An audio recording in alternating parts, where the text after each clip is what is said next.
Hi guys, welcome back my YouTube channel महफूज sir classes. आज मैं आपको transformation of simple sentences into compound sentence का part number 2 पढ़ाने जा रहा हूं। जी हाँ दोस्तों, पार्ट नंबर 2। इससे पहले मैं आपको पार्ट नंबर 1 पढ़ा चुका हूं। आज मैं आपको पढ़ाऊंगा transformation of simple sentences into compound sentence का पार्ट नंबर 2। जी हाँ दोस्तों, पार्ट नंबर 2 देखते हैं कि transformation of simple sentences into compound sentences. सबसे पहला आपका पॉइंट है कि सिंपल सेंटेंसेस को बगैर अर्थ में परिवर्तन किए कंपाउंड सेंटेंसेस में बदलना। जी हाँ बच्चों, सिंपल सेंटेंसेस को बगैर अर्थ में परिवर्तन किए कंपाउंड सेंटेंस में बदलना। अब पार्ट नंबर 2 का रूल नंबर 1 देखेंगे कि किस प्रकार होगा।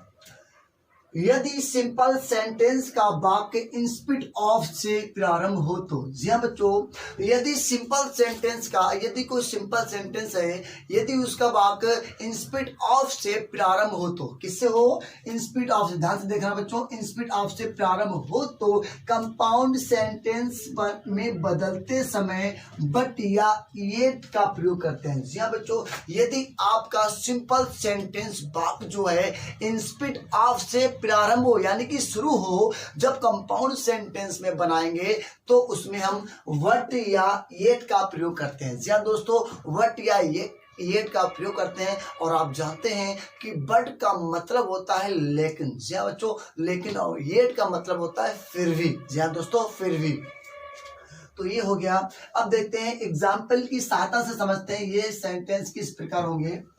इंस्पिट ऑफ वर्किंग हार्ड। जी हाँ दोस्तों, इंस्पिट ऑफ वर्किंग हार्ड, कठिन परिश्रम करने के बावजूद। इंस्पिट ऑफ का मतलब होता है दोस्तों के बावजूद। जी हाँ दोस्तों, इंस्पिट ऑफ का मतलब होता है के बावजूद। तो हो जाएगा इंस्पिट ऑफ वर्किंग हार्ड, कठिन परिश्रम करने के बावजूद ही कुड नॉट पास, वह पास ना हो सका। जी हाँ बच्चों, इसमें लिखा है इंस्पिट ऑफ वर्किंग हार्ड, कठिन परिश्रम करने के बावजूद ही कुड नॉट पास, वह पास ना हो सका। तो हम लोग इसको बनाएंगे कि ही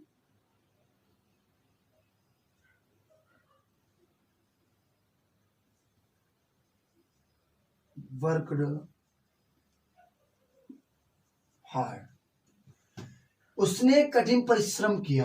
वट, लेकिन, ही कुड नॉट पास, वह पास ना हो सका। जी हाँ बच्चों, हमने आपको बताया था इंस्पिट ऑफ वर्किंग हार्ड, कठिन परिश्रम करने के बावजूद ही कुड नॉट पास, वह पास ना हो सका। तो हमने कहा ही वर्क हार्ड, उसने कठिन परिश्रम किया। ही वर्कड हार्ड, उसने कठिन परिश्रम किया। वट, लेकिन, ही कुड नॉट पास, वह पास ना हो सका। जी हाँ बच्चों, वह पास ना हो सका। आपको एग्जाम्पल तो अच्छे से समझ में आ गया होगा, तो सुन लो एक बार फिर से मैं आपको बताता हूं। इंस्पिट ऑफ वर्किंग हार्ड, कठिन परिश्रम करने के बावजूद ही कुड नॉट पास, वह पास ना हो सका। आपने कहा कि सही समझाओ कि सर क्या कहना चाहते हो। तो हम कहेंगे बेटा, उसने कठिन परिश्रम किया लेकिन वह पास ना हो सका। तो ही वर्कड हार्ड, उसने कठिन परिश्रम किया, बट लेकिन he could not pass, वह पास ना हो सका। जी हाँ बच्चों, वह पास ना हो सका। अब देखिए रूल नंबर 1 का एग्जाम्पल नंबर 2। तो एग्जाम्पल 2 क्या है कि in spite of his illness, in spite of his illness, अपनी बीमारी के बावजूद he works day and night, वह दिन और रात काम करता है। इंस्पिट ऑफ हिज इलनेस, अपनी बीमारी के बावजूद he works day and night, वह दिन और रात काम करता है। तो आप क्या कहोगे कि सर ही इज इल, वह बीमार है, येट माने फिर भी, ही इज इल येट, वह बीमार है फिर भी, he works day and night. जी हाँ बच्चों, डे एंड नाइट, वह दिन और रात काम करता है। तो आपका हो गया इंस्पिट ऑफ हिज इलनेस, अपनी बीमारी के कारण या अपनी बीमारी के बावजूद he works day and night, वह दिन और रात काम करता है। तो आपका क्वेश्चन था अपनी बीमारी के बावजूद वह दिन और रात काम करता है, तो हमने आंसर बनाया ही इज इल, वह बीमार है येट फिर भी, ही इज इल येट वह बीमार है फिर भी, he works day and night वह दिन और रात काम करता है। जी हाँ बच्चों, वह दिन और रात काम करता है। इसका स्क्रीनशॉट ले लीजिए।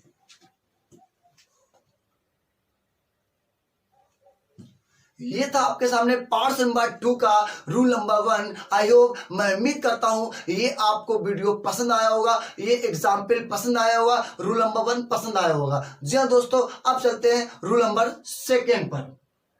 रूल नंबर 2, जी हाँ बच्चों, रूल नंबर 2, यदि सिंपल सेंटेंसेस में ओइंग टू के कारण, ड्यू टू के कारण, या बिकॉज ऑफ के कारण, या ऑन अकाउंट ऑफ के कारण का प्रयोग हो तो कंपाउंड सेंटेंस का निर्माण करते समय conjunction there, for, so for, therefore में से किसी एक का प्रयोग करते हैं। जी हाँ दोस्तों, किसी एक का प्रयोग करते हैं। मैंने आपको बताया था कि यदि सिंपल सेंटेंस में owing to, due to, because of, on account of का प्रयोग आ जाए और इन सब का मतलब होता है के कारण। जी हाँ बच्चों, के कारण यदि किसी का प्रयोग आ जाए, जब हम उसका कंपाउंड बनाएंगे तो उसमें देयर फोर या सो या फोर का प्रयोग, किसी का एक का प्रयोग कर देते हैं। जी हाँ दोस्तों, किसी एक का प्रयोग कर देते हैं। यदि आप कंफ्यूज हो रहे होंगे तो आप सेंटेंस समझ के अपनी दिमाग से कोई भी कंजक्शन का प्रयोग कर सकते हो। जी हाँ दोस्तों, कर सकते हो। तो चलिए अब समझते हैं एग्जाम्पल किस प्रकार होता है। ऑन अकाउंट ऑफ इलनेस, बीमारी के कारण ही इज अब्सेंट, वह अनुपस्थित है। जी दोस्तों, an account, on account of illness, on account of illness, बीमारी के कारण ही इज अब्सेंट, वह अनुपस्थित है। जी दोस्तों, बीमारी के कारण वह अनुपस्थित है। तो हम इसको बनाएंगे ही इज इल, वह बीमार है। जी हाँ दोस्तों, वही बीमार है। सो इसलिए ही इज अब्सेंट, वह अनुपस्थित। जी हाँ बच्चों, हमने अभी आपका एग्जाम्पल सिंपल था, बहुत इजी था, ध्यान से देखो, आपको समझ में आ गया होगा। फिर से एक बार देख लो। ऑन अकाउंट ऑफ इलनेस, बीमारी के कारण ही इज अब्सेंट, वह अनुपस्थित है। तो आप कह सकते हो कि सर वह बीमार है इसलिए वह अनुपस्थित है। जी हाँ बच्चों, ही इज इल, वह बीमार है। सो ही इज अब्सेंट, इसलिए वह अनुपस्थित है। जी हाँ बच्चों, इसलिए वह अनुपस्थित है। तो चलिए अब नेक्स्ट एग्जांपल देखो। ड्यू टू फीवर, बुखार के कारण I could not go to play, मैं खेलने ना जा सका। जी हाँ बच्चों, मैं खेलने नहीं जा सका। तो क्या कर सकते हैं, ड्यू टू फीवर, बुखार के कारण I could not go to play, मैं खेलने नहीं जा सका। तो कहने का तात्पर्य है ड्यू टू फीवर, बुखार के कारण I could not go to play, मैं खेलने नहीं जा सका। तो हम कह सकते हैं I had fever, I had fever, मुझे बुखार था। सो इसलिए आई कुड नॉट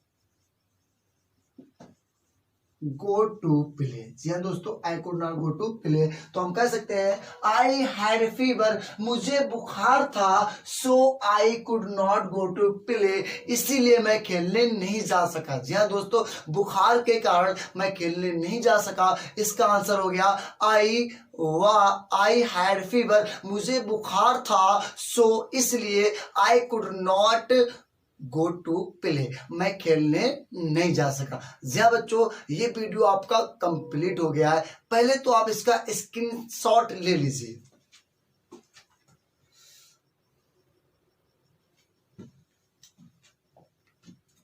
ये आपका पार्ट्स नंबर 2 कंप्लीट हो गया है। इससे पहले मैंने आपको पार्ट्स नंबर 1 पढ़ाया था, आज मैंने आपको पढ़ाया है पार्ट्स नंबर 2। जी हाँ दोस्तों, पार्ट्स नंबर 2 और इसके बाद आपका आएगा पार्ट्स नंबर 3। जी हाँ बच्चों, पार्ट्स नंबर 3। और यदि मेरे पार्ट्स नंबर 2 में 1, 2 दोनों रूल्स के एग्जाम्पल बनाने या समझाने का तरीका पसंद आया हो तो प्लीज कृपया करके सिर्फ एक बार चैनल को सब्सक्राइब करें, लाइक करें और शेयर करें। यदि कोई भी व्यक्ति मेरे चैनल पर नया है तो प्लीज सब्सक्राइब जरूर कर दें और बेल आइकन की घंटी जरूर दबा दें, क्योंकि आने वाली वीडियो उसके मोबाइल में नोटिफिकेशन आ जाए। जी दोस्तों, जैसे मैं आप वीडियो अपलोड करूंगा और आपके मोबाइल में नोटिफिकेशन आ जाएगा तो आसानी से आप मेरी वीडियो देख सकते हो। जी दोस्तों, सब्सक्राइब करना ना भूलें, लाइक करना ना भूलें और शेयर करना ना भूलें। जी दोस्तों,